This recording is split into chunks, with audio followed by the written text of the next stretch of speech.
Joytech UK are proud sponsors of vapetrails.tv.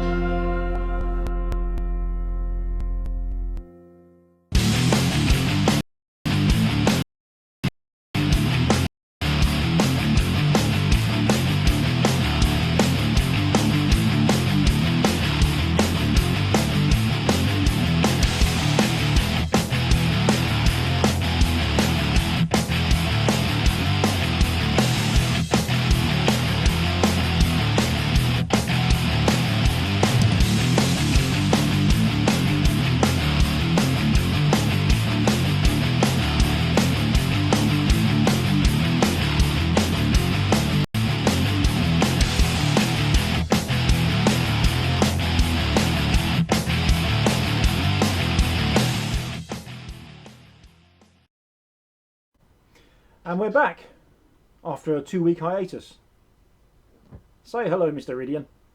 Hello, Mr. Rhydian. Hey, he's back from the Big Apple. So we're going to be talking about that tonight and things. Before we go on, though, let's not forget to mention that on the 29th of September, 11 AM at Whitehall, TBD challenge handover thingy majig. Don't forget. Anyway, now we've done that, shall we have a look at Rhydian in the Big Apple? Shall we? Yes.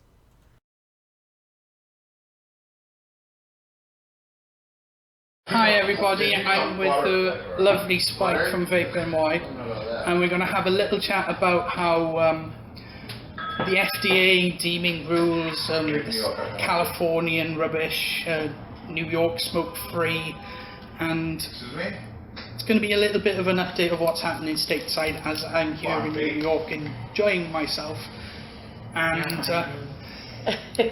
still trying to get some footage for you VTTV lot out there.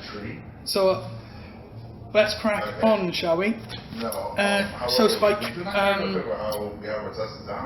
recently vaping has been clumped in with tobacco in New York City with the smoke-free regulations. Is it actually working, enforceable? So there are a couple of issues with the New York City laws. So for New York State submitted a bill to ban indoor use and did not pass. We were very surprised that it did not pass, but it did not pass because there were other bills that were more important at that time. So it really was just luck, I think. New York City law for indoor use did pass last May, I believe, so a year and some change ago. And since they passed the law, we have been contacting the New York City governmental bodies and asking them, in order for us to vape indoors in an e-cigarette shop, you need to register as an e-cigarette shop. Now, we've contacted them and said, how do we register as an e-cigarette shop in order to allow vaping in our shop? The law that passed said that more than 50%, then you can vape in your shop. So you have to submit tax information and sales information to show that 50% of your sales are e-cigarette related, and then you can vape in your shop if you have registration as an e-cigarette store. Unfortunately, there is no way to register. So starting in May, I contacted them the day after the law passed, and they said, how do we register as an e-cigarette shop so that we can permit our customers to try products without getting fined? And they said, oh, we don't really have a way to do that yet. We're going to get back to you. So in June, I contacted them again. I said, wanted to make sure we get information. How do we register as an e-cigarette shop? We don't really know yet. We'll let you know in September. So I said, are we going to get fined for allowing people to try the products in the stores? And they said, no, not yet, not until we actually have a way to register.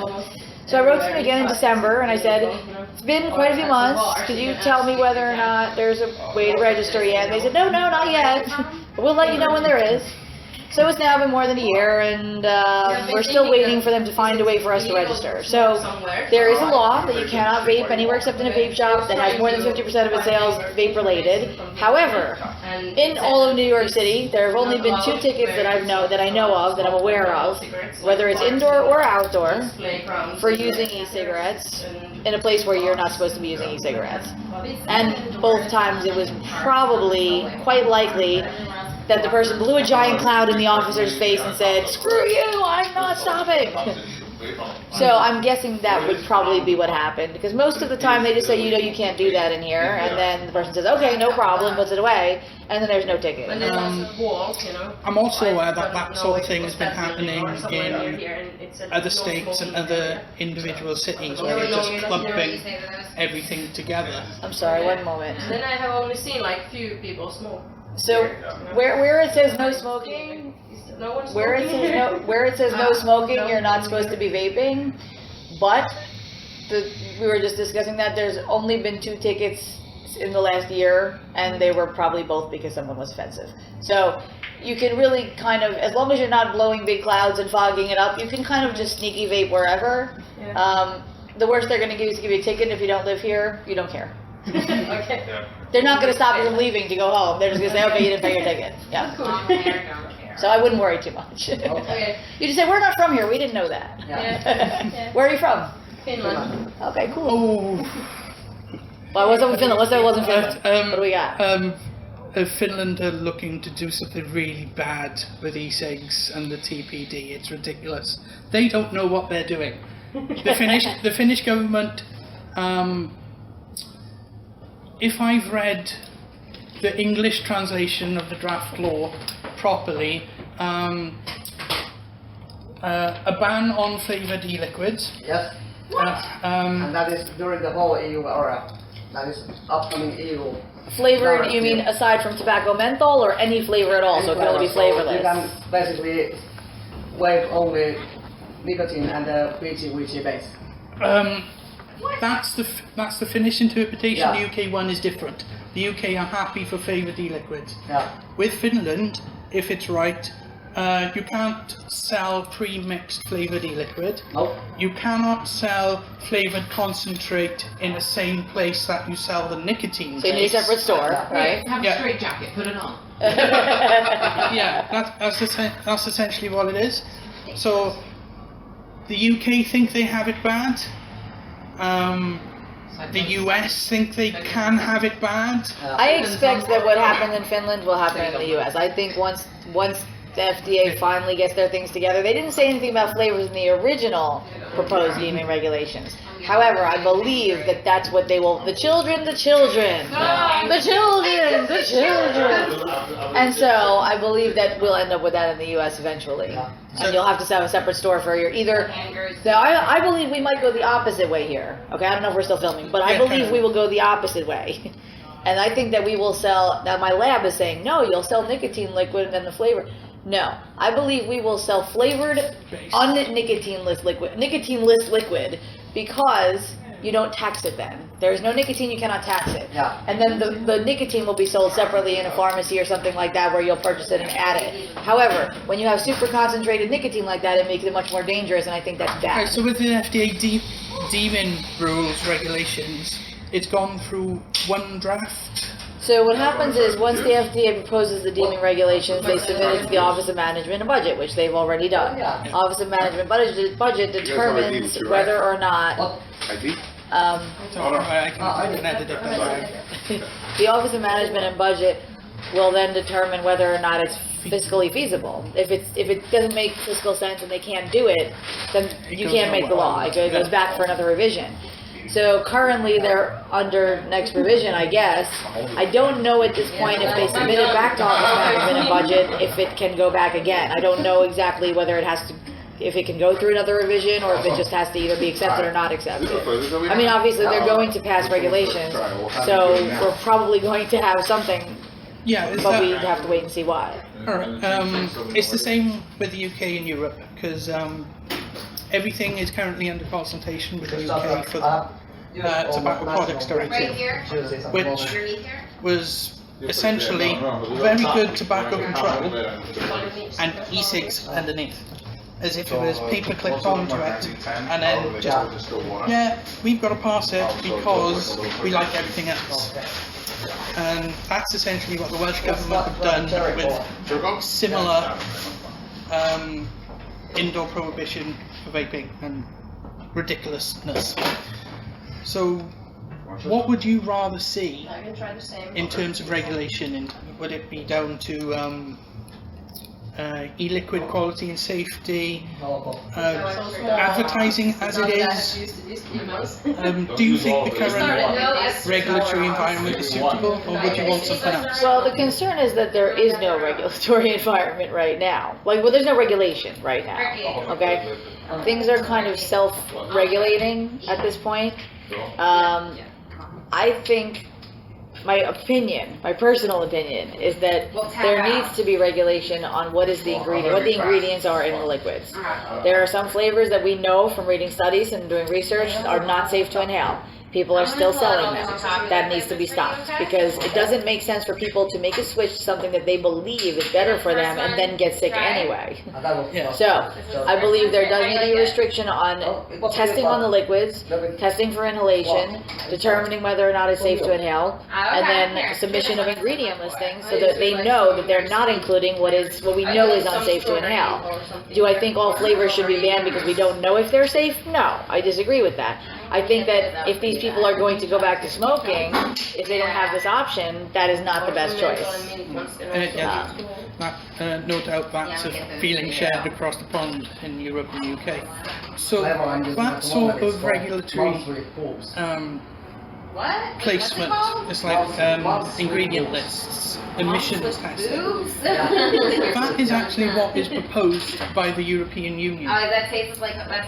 But No, it's a mix of strawberry. essentially what cream, they ask for coconut, is inhalation medicine information. some seasoning. So it will include consistent dose, That's one that gets you every time.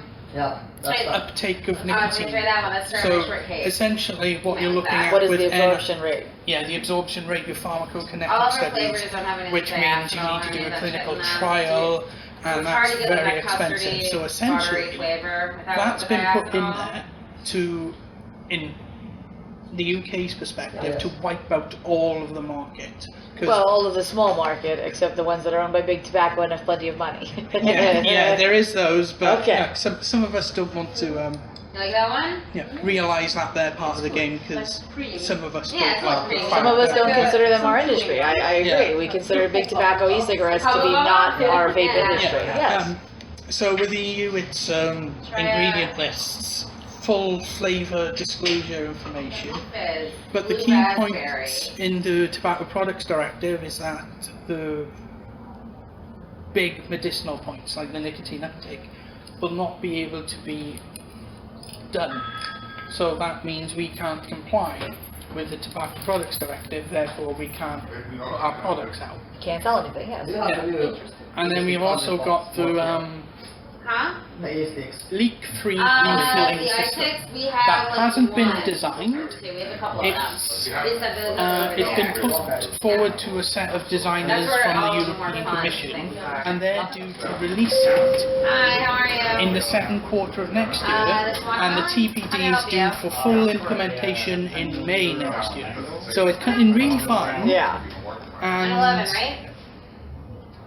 we're not even too sure what this will look like, whether it'll just be a generation 1, which is highly likely, because they're not complex, you can't adjust it. Well, the other concern is when you can't adjust it and it's non-leaking, non-refill, or, non-leaking refillable potentially, or non-refillable, you can't really do sub-ohm because you're typically talking about a glass container rather than, plastic container rather than a glass container.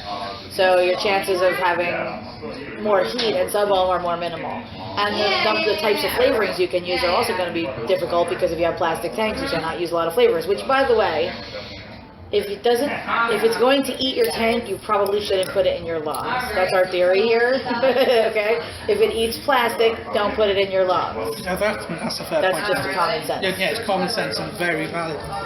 With the TPD, you've got an extra ridiculous restriction that most of the crowd watching the VT will be really annoyed with, because they DIY.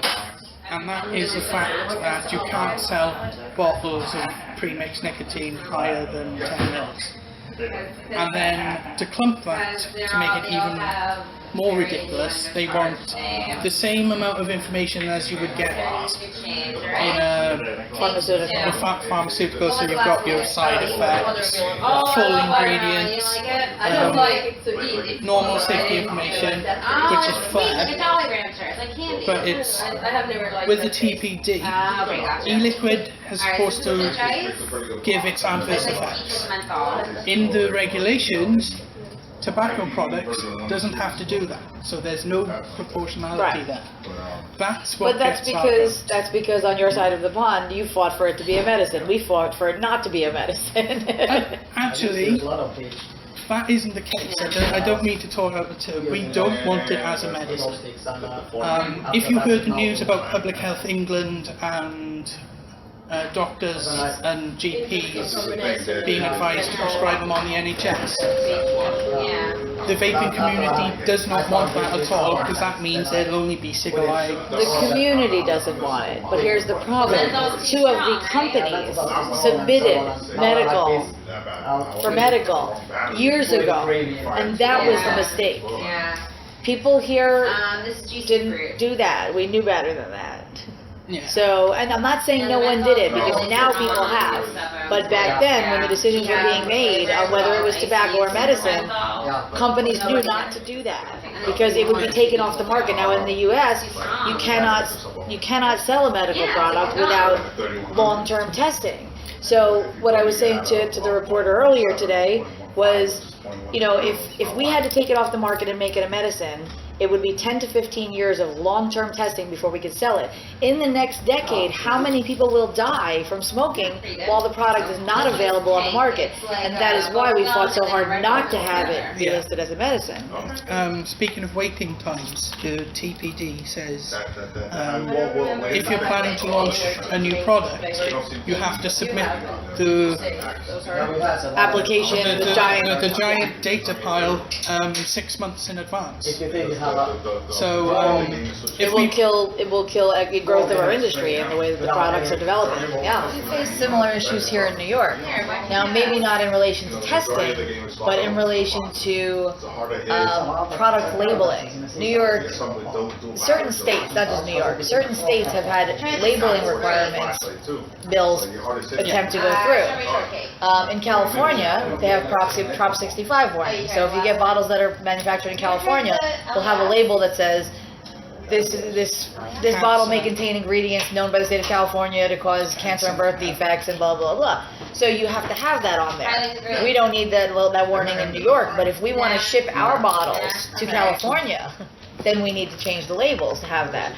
So because we have different states in America and each state has different requirements, it makes it much harder, because you can't possibly fit every state's compliances on one label. It wouldn't fit. There needs to be federal requirements for what needs to be on a label. That's it, federal. And that's another echo with the ridiculousness that we're coming across, because the EU released an updated labeling regulations in 2008, 2009, but only in June of this year has it fully been implemented. So our current trading standards are still using the previous regulations. So we're teaching them the current regulations, and then they're going, yeah, but we don't know that. That's got to come off the shelf. And with American imports, either we get the labeling changed here in America, or add additional labeling, additional labeling, or there's an avenue for an EU-based distributor. So they change all the labeling for the EU companies. So that's one way around it, but it's still a lot of work, extra costs, just to get a product on the market. So you know enough about the MHRA to realise that they don't know what e-cigs are. No. And they didn't even, even just a couple of years ago, they didn't really have a clue. It was a case of, they're helping people get off cigarettes compared to our approved products. Let's get rid of these. Yeah, let's wipe them off the face of the planet. The whole point of United States was to bring everyone together, free trade amongst the states and all that. That's exactly the same why the European Union was set up as well. Free trade. I used to do 16 on the suburb. Essentially a borderless community. So, but as you've already said, different states have their own laws on these things. The EU, different countries have their own laws, some worse than others. Be they worse already or looking to be even worse. So we've all got a fight on our hands. It's like you have Sparta, we've got e-cigs, we've got the New Nicotine Alliance, we've got our own vaping political party, which before recording you were actually quite intrigued with.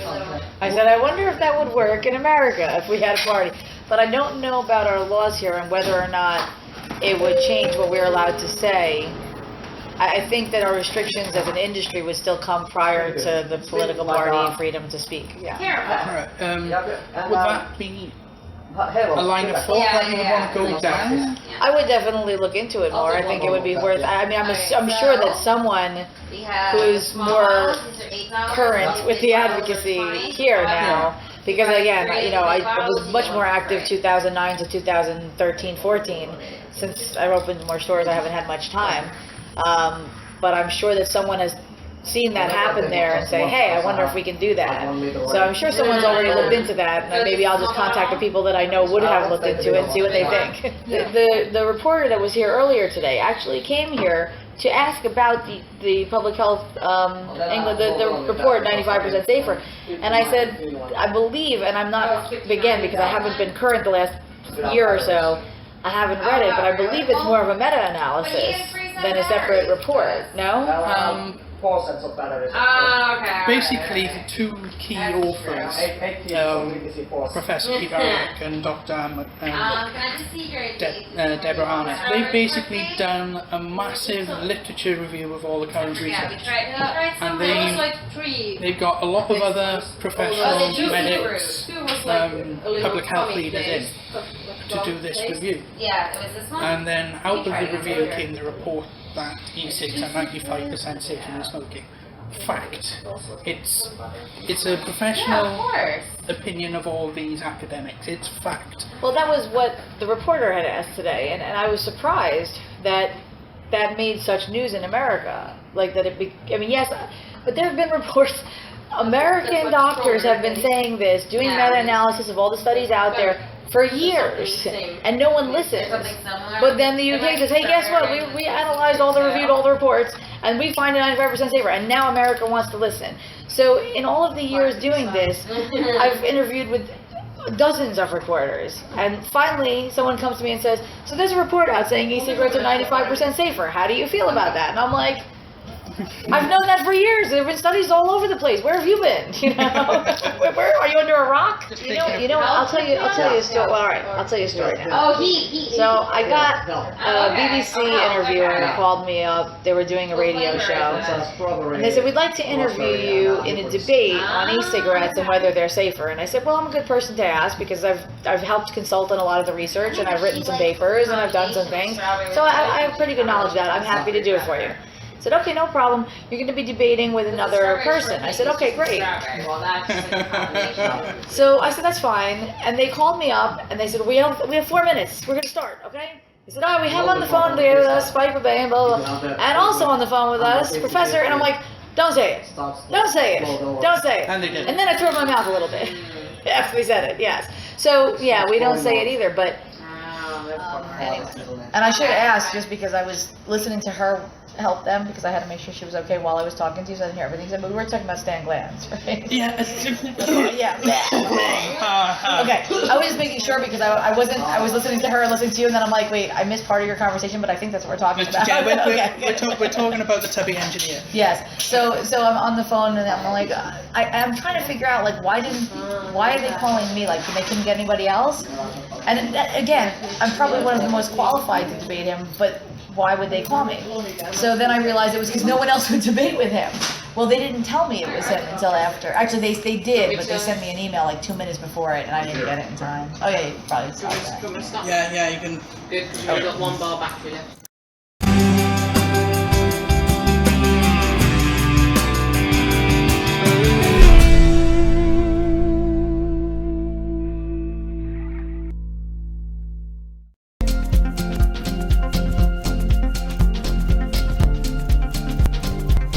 Joytech UK are proud sponsors of vapebetrayals.tv.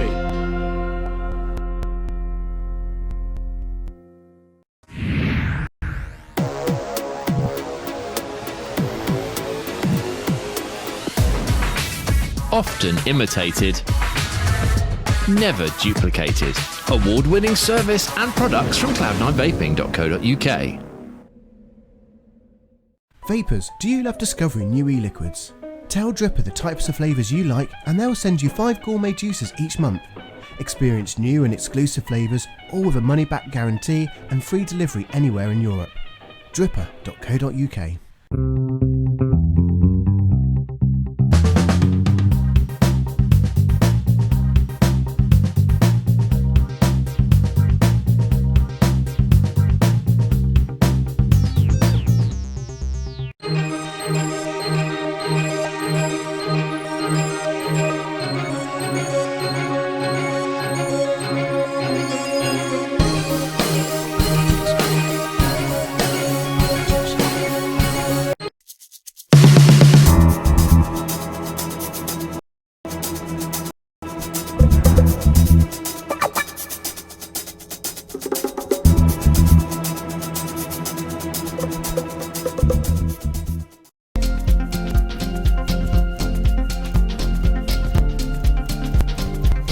Joytech UK are proud sponsors of vapebetrayals.tv.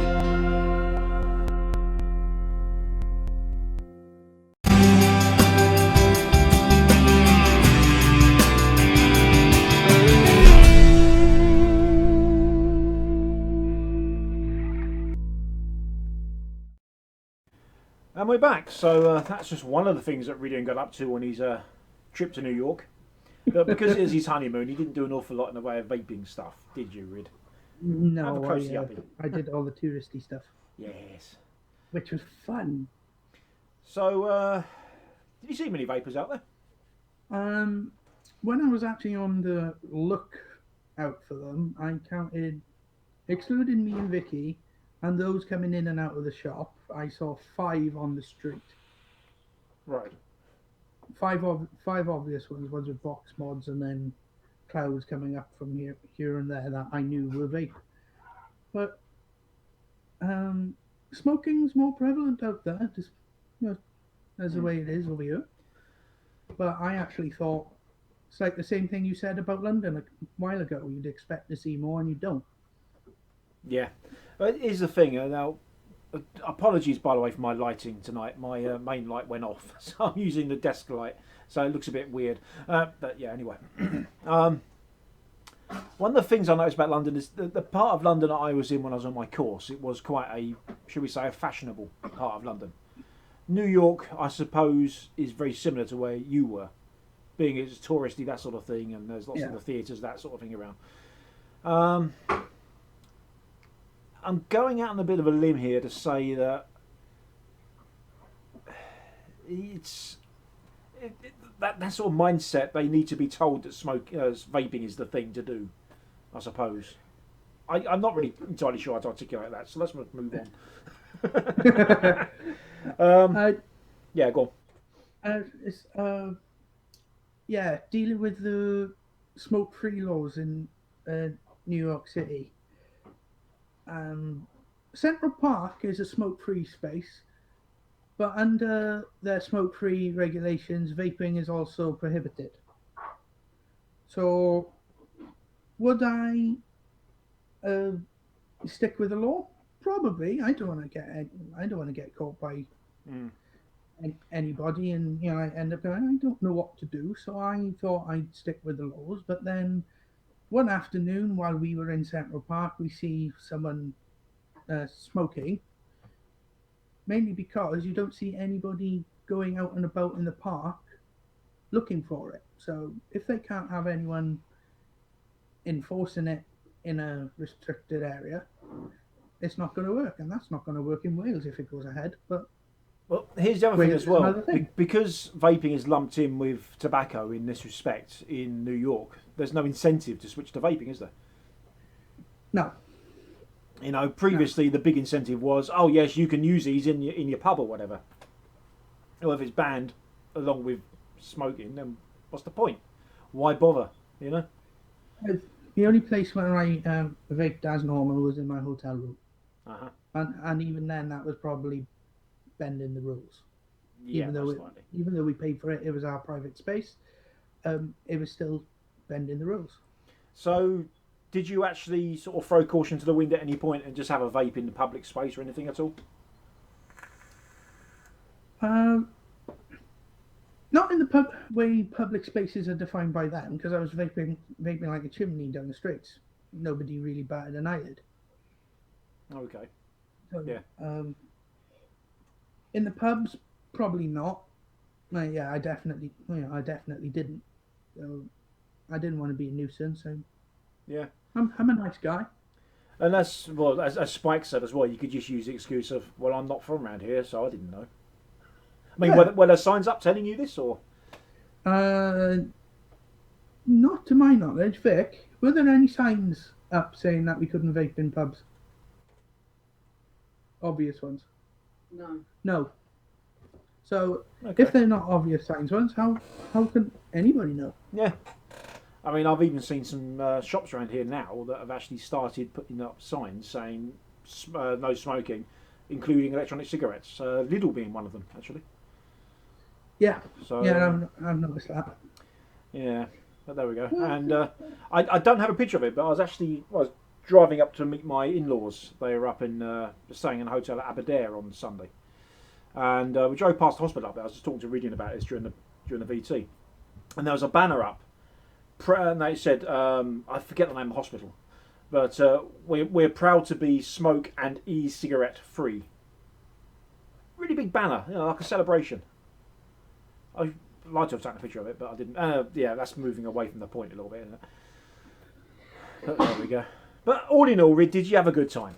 I had lots of fun. Good. Did you see all the sights?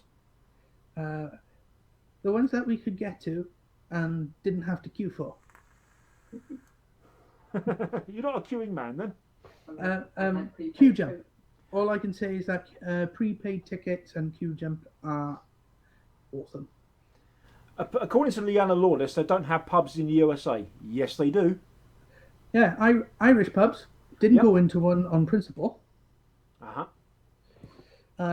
But yeah, there's pubs, bars, clubs, restaurants. Didn't want too much of a home away from home. When I was in Austin, well, that's in 1998 I went there. I went to San Antonio and happened across a British pub. So I thought, let's go to this British pub. And the first thing that struck me was there was two statues outside each side of the door, the entrance in, with two beefy, the big fezzy hat things, the big furry hats. I thought, oh, good God, what am I letting myself in for? So I went in, I went up to the bar and I said, can I have a pint of, well, whatever it was at the time. I said, if you take a seat, we'll come and serve it. No. I'm in a pub. I want to order at the bar. You're supposed to be a British pub. And I just walked out in disgust. Yeah, confused. Yeah, but do I think New York is the possible future for Wales? No. Well, we don't know because it's still under discussion in the Welsh Assembly. Yeah. Could I get used to it? No. No. Too confusing. In all honesty, it wouldn't be much for me to get used to. I don't exactly go out that often. So it's not something that's immediately going to affect me, but it's not the point, is it, really? No. Yeah, no. That's not the point at all. A lot of other people would like to vape in pubs. So, I'm not one of them because I don't generally go to the pub anymore. But I think I've covered that before, haven't I? Right, I'll tell you what I'm going to do. We're going to take the next ads a little bit early because I want to squeeze this VT in of the Smok XCUBE II. I've had this on ice for...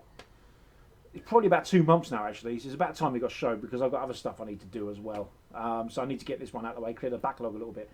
So what we do, take the ad break, and then we'll go straight into that, and we'll have a little chat about that, and then we'll call it a night. So see you in a moment.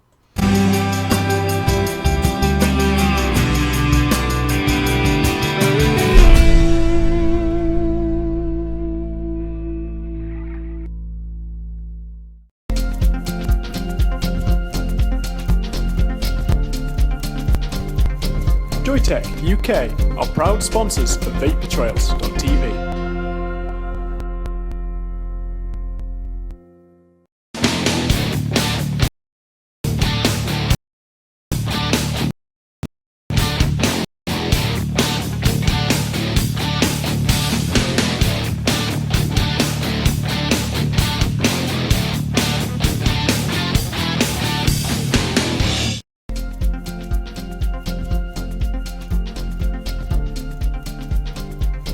Joytech UK are proud sponsors of vapebetrayals.tv.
Healthy Vape, UK purveyor of e-cigarettes and e-liquids.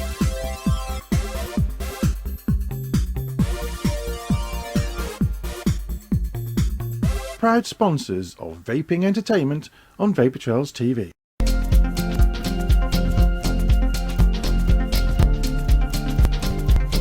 Joytech UK are proud sponsors of vapebetrayals.tv.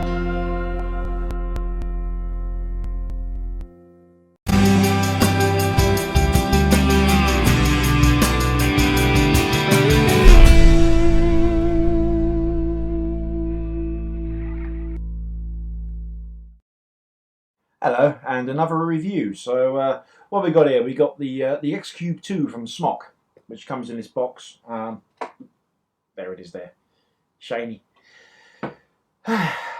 Okay, well, we know the drill by now, don't we? We're going to go down there. I'm going to take it out of the box, even though it's out of the box already. Oh, you get the idea. And then we'll be back up here and I'll talk a bit. Okay, see you in a moment. Here we go then, is the XCUBE II. This is a picture of the XCUBE II because this is the box, which is massive. So I can't really get that on the camera. So I was going to remove the sheath, pop the lid, and there we go. There is the XCUBE II in all its shininess and, well, yeah, and a complimentary bag of Do Not Eat. So let's take that out and we'll look at that a bit closer in a minute. What else do we get in the box? Well, we get a removable felt liddy thing. We get another bit of removable cardboard, plastic. We get a rudimentary operation guide. We get this lovely little velvet pouch, which is so black it's sucking in light.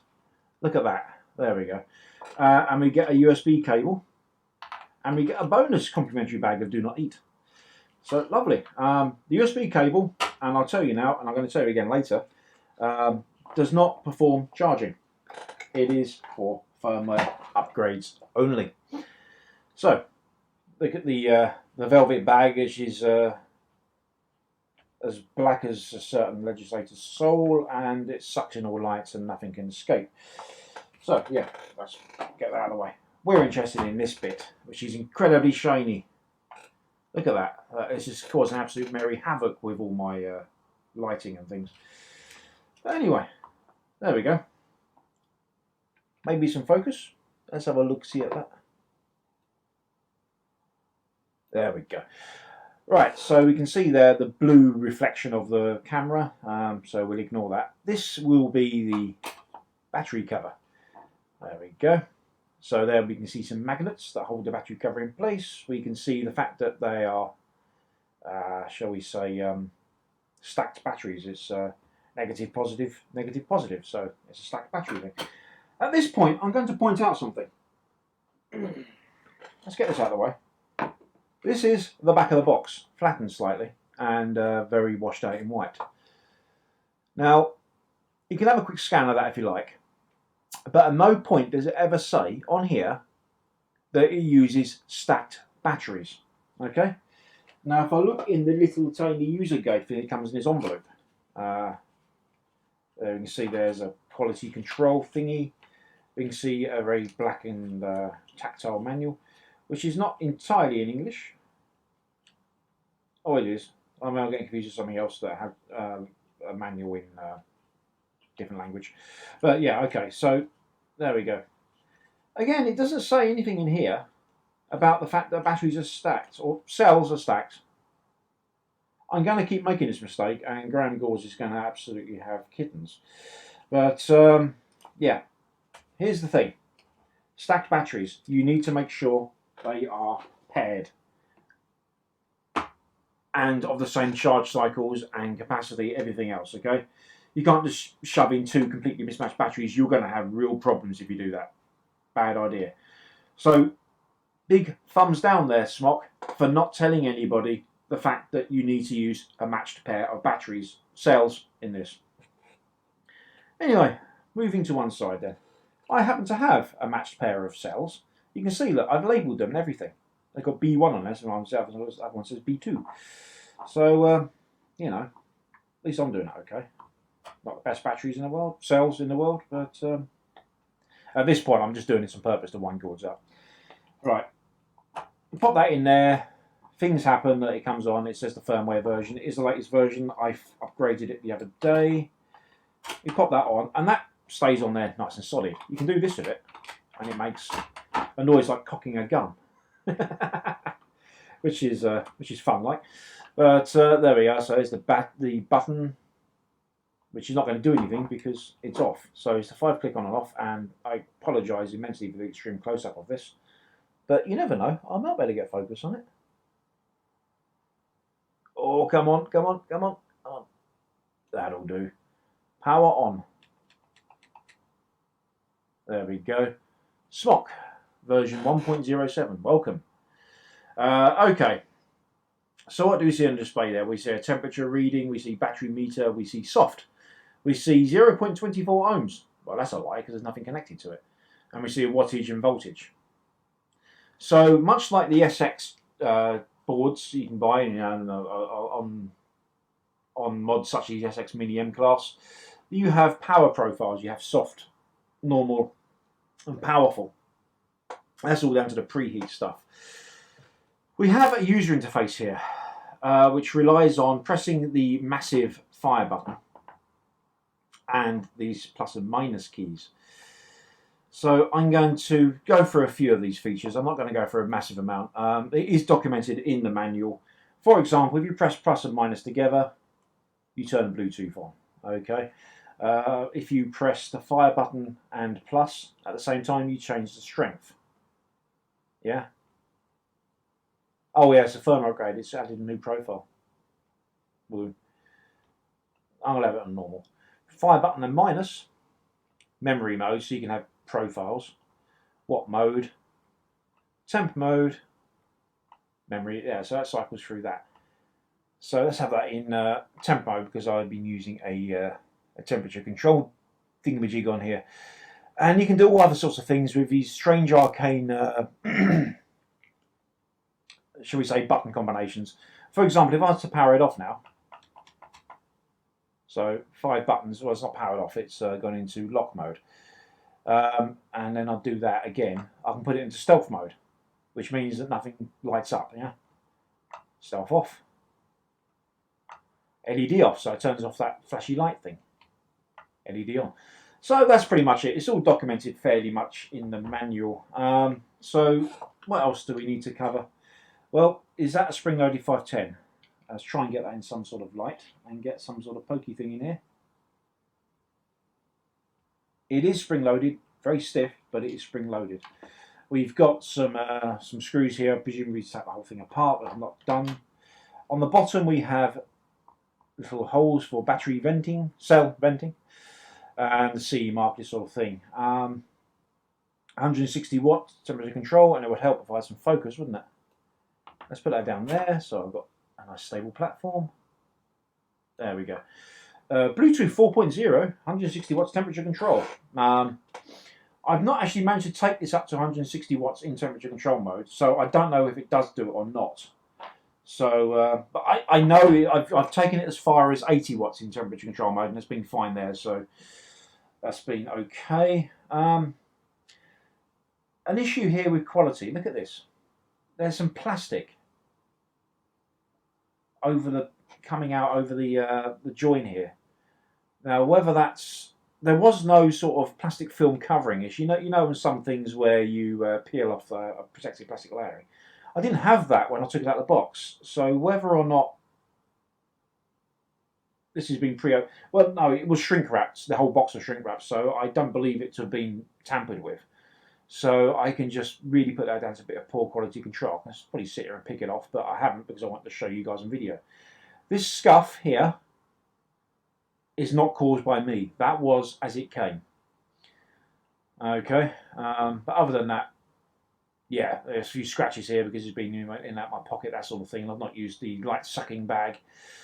So there we go. 510 connection does sit flush. Actually, it sits a bit lower than flush. The buttons do sit proud. The screen is on top here. You can change the orientation of it. I've never bothered. So yeah, that's pretty much it. I've had no issues with screwing any device on top here. Everything fits, including this is easy to accommodate a 23mm atomizer. You can probably get a 30mm on here quite happily, to be honest. But here's a sub-tank plus, or the original sub-tank, whatever way you want to look at it. Let's just screw that on there. You know, and the sub-tank plus is a bit of a beast. That fits on there quite nicely. So yeah, so say 23mm would probably be about your limit there. Well, maybe a bit more, but there we go. So yeah, there we go. So let's now go back to me, and I'll vape it, and I'll show you the software and that sort of thing. And look, fingerprints already. Ah, grand. Hello. So the XCUBE II then. Let's go for the nitty gritty of it all. Right, as you can see, I've got the Smok TF V4 sitting on top here. I'm not going to go into massive depth about it because you would have seen Marco talking about the tank. But what do I think of it? With the rebuildable section in it, it's okay. But with the here it is. With the coils that come into it, it leaks like heck. It really does. So I'm not overly fond of it, but it's okay with the rebuildable section. Anyway, it's enough of that. So there we go then. What's it like to use? It's big. It's very, very hefty. I mean, this is almost an offensive weapon. The button was very weird to me to start with. Until I tweaked it, you don't have to press it all in. You can press it just by, you can use it just by pressing that, or down the bottom there. You know, you don't have to go, "Rah!" It's not like a grip strength testy thing.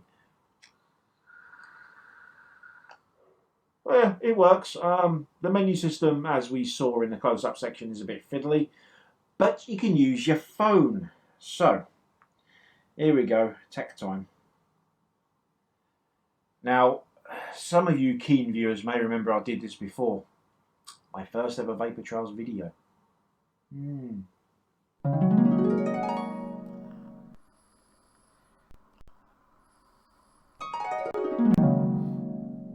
Anyway, enough of that. So, here we go again. Is it looking familiar to you? Look at that, look, look, look. Hang on, is that side? Yeah, that side, that side. There it is. So, right, what we got here then? You can see me vaping on it.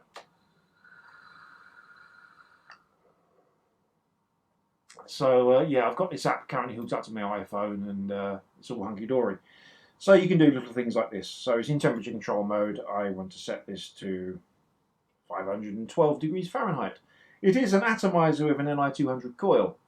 I can change the variable power, which this is a weird thing because you have to set the power separately. So I want to say, let's say 63.5 watts, right? And then I have to go there and set the temperature, and then click OK. Bizarre. And now nothing happens. Now this is the weird thing I'm having with this software. It doesn't always work. Oh, hang on. Is this coil new? No, it is not. Okay. It was limiting the temperature there, which is kind of what you want. But that shouldn't be limiting that. I mean, I've got issues with this. And I was asking for my password again. It's fiddly, all right. I've set the password as default. Okay, if you ever see me in a world of this, it won't be the 6 zeros, all right. So let's put it in variable power mode at that, and then I'll set it to that.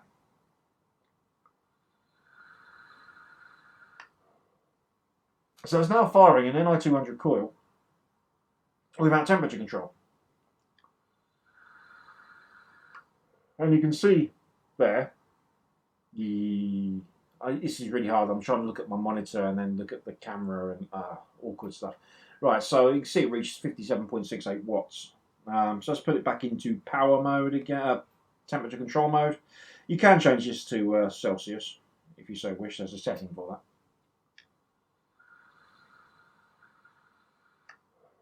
And the temperature limits out. So yeah, that's fine. But to be honest, I don't think I should be kicking into that quickly. I'm going to put a different tank on here because I'm not entirely satisfied with it.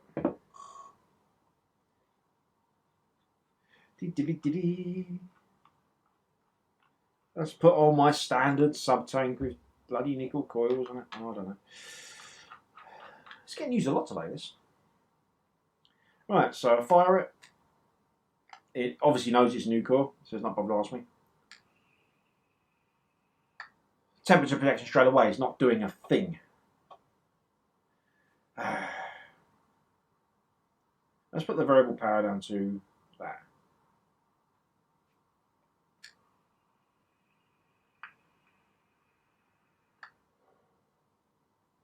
Yeah, that's working.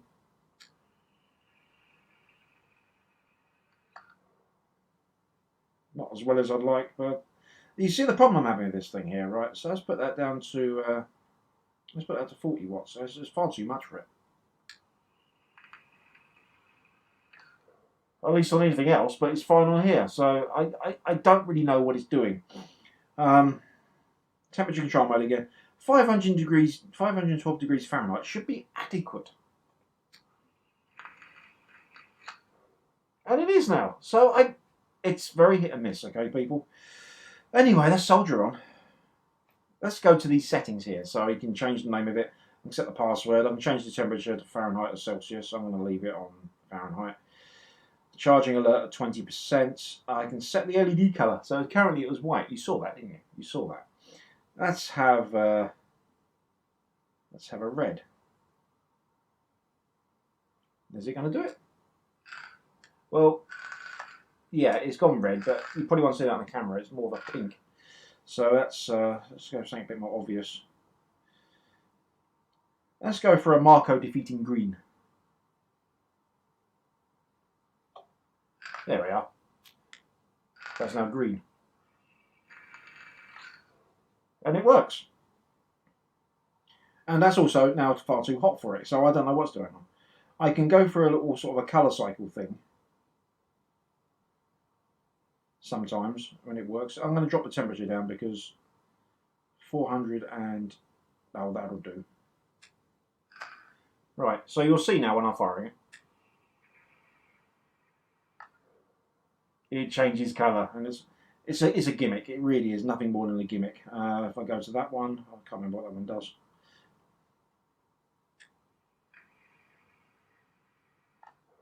That sort of smoothly cycles between them. So there we go. Yeah, so you've got other stuff in here. You can have a plan. So I could say on Sunday I only want to have a certain amount of puffs, this sort of thing. Vaping records, you can see the usage I've had. This only records when it sees it on Bluetooth, so it doesn't pull all the data through all the time, which is a bit poor. So you can see all the puffs I've just taken. Fair amount, but according to this, I've not taken any since. Oh well, that's all I've taken today. Hang on, today, yeah, because that's what it's set this month. Oh look, and I get graphs up and things. Yeah, that's all great. Right, there's one little thing I want to rant about here. We saw here, as said earlier, atomize with Ni200 coil. Yeah, click on that. Atomize with Ti coil. I can't select it. Excuse the thing bounce up and down. Apparently iTunes wants my attention, but whatever. Yeah, I can't select it. So if you go into, is it settings? Vapor upgradation. Gradation? Okay. Vapor upgradation, I presume that's supposed to mean. I click on that.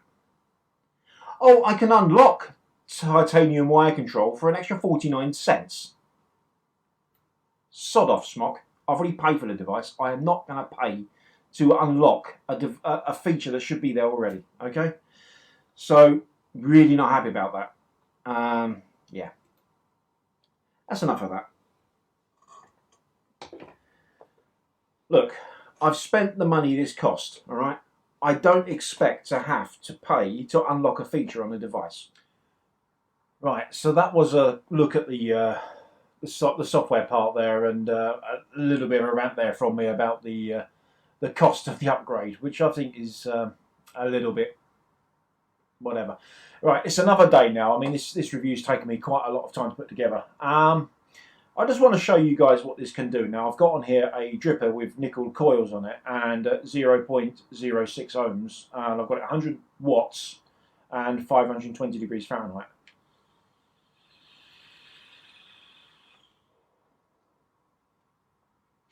Now, that does produce.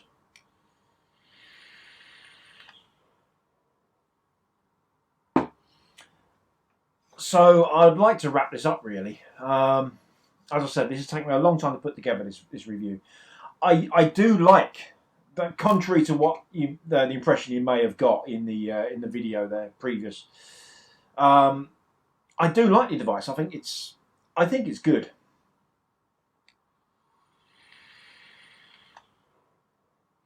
But do I think it's great? No, I don't.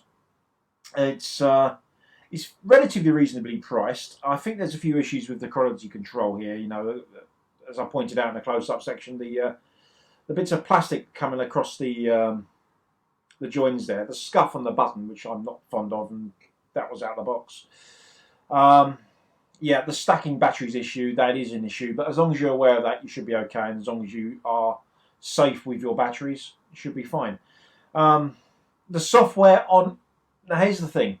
I've tested the software in both Android and iOS. On Android, it's very, very buggy. I've recently got a new Android phone, and I cannot get this to connect to it at all. On the iOS device, it's fine. I've got an Android tablet, but it won't connect to that either. So, it connected to my Galaxy S3 fine. It doesn't connect to my new phone. So, I think some work needs to be done there on the software. You don't need to have the software to access the main features of this device. You only need the software for the beauty features, you know, like changing the colour of the LED, that sort of thing.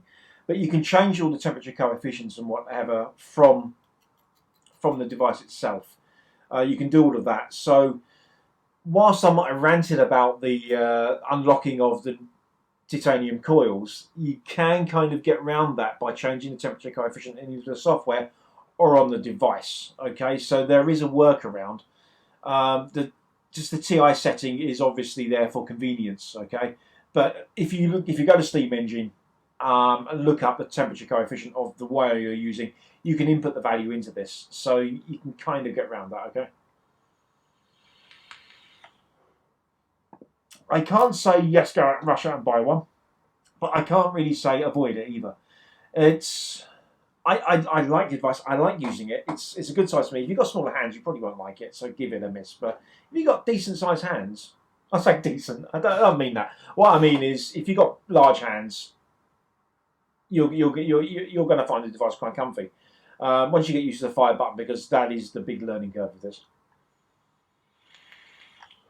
If you've got dainty little hands like my missus, no, it's too big to grip. There we go then. So that is the Smok XCUBE II. A good device, I feel, but with some problems.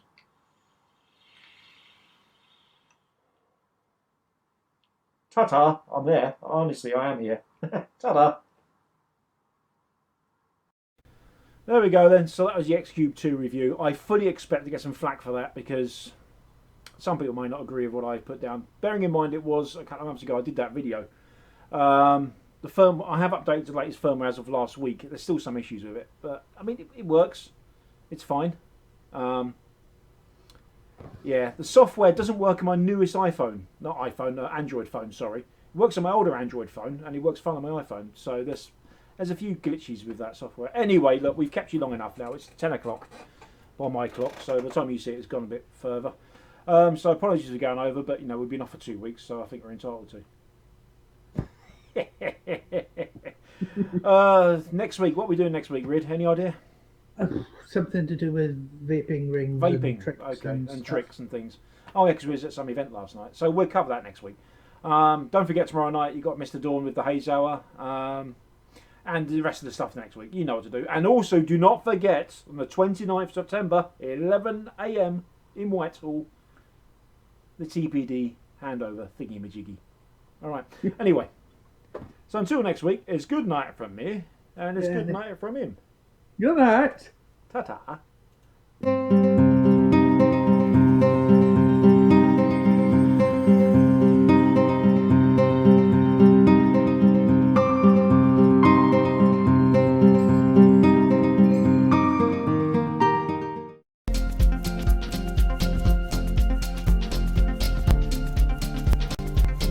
Joytech UK are proud sponsors of vapetrails.tv.